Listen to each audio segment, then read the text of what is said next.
One on Friday afternoon, about a 30-footer wave. I went below, hadn't eaten anything for 2 days, and grabbed an energy drink, can of Boost, and started the engine to charge the batteries. Came back on deck, and before I could even get my tether hooked up, tried to grab the tiller because the boat was getting downwind too much. And this wave went pure vertical behind the boat, and the boat stood on its nose like this, and it went right over.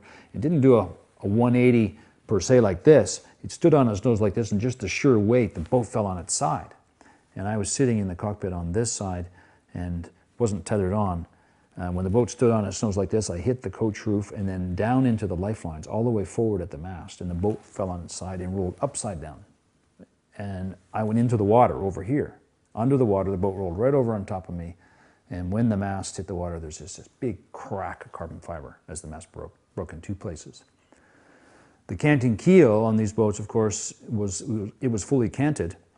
It righted the boat immediately with no mast in these big waves. It just righted it up, and it picked me up, and I was still on deck. I was all tangled in the rigging on this side, and when the boat rolled back up again, I'm in the lifelines, soaking wet. Now the mast and the rig is all down over the starboard side underneath the boat. You do what you have to do. Adrenaline kicks in. But the whole thing took 15 seconds. It just went and upside down.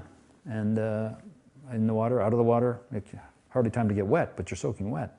Because I was under the water. And boat rolled upright. Now it's wallowing in no mast and stops dead in the water, dragging all this rigging underneath. And of course the waves are hitting the side and crashing on the other side. And you're going around. Went in the side the boat looking for the tools to cut this rig away, because you got to get rid of it because it's tugging on the rigging and it's popping up out of the water over here, so it's going to put a hole in the bottom of the boat. Inside of the boat was just hardly recognizable. Everything that was in the back, the life raft, the anchors, the food, all the tools.